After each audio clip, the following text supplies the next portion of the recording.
It's so easy to decorate a home if you just go in and be like, here's this catalog, I want my home to look like this page. You know, that's too easy. I like the fun of, okay, here are the things I have to work with, and how am I going to make them work for me? Being a designer has changed the way I see everything. I'm always thinking about how can I turn a deficit into an asset. You know, that is the core, I think, of design. My mom was totally the original Martha Stewart. My dad had a lot of really big Mexican furniture pieces, and my mom would have to reupholster it and repaint it to make it fit her style because my dad wouldn't get rid of it. I think that mixing of styles is very, very prevalent in my personal design.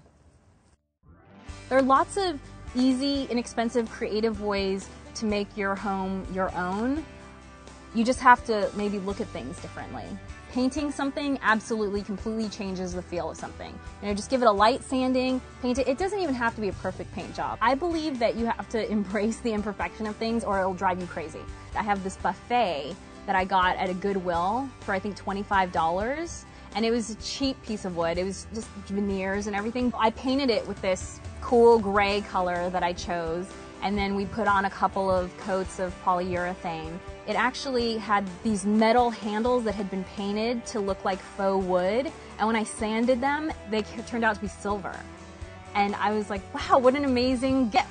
Another thing is throwing a piece of fabric over something maybe that you don't like very much. I have this really, really ugly table that one of my TVs sits on. I just found a pretty piece of fabric and I threw it over the table, and now I don't have to look at it.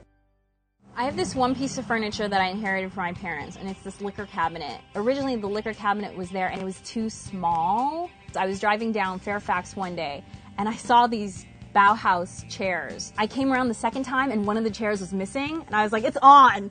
And I took two of the chairs, and now the chairs are on either side of the liquor cabinet, and it perfectly balances that part of the couch. And now I can't imagine not having the liquor cabinet there.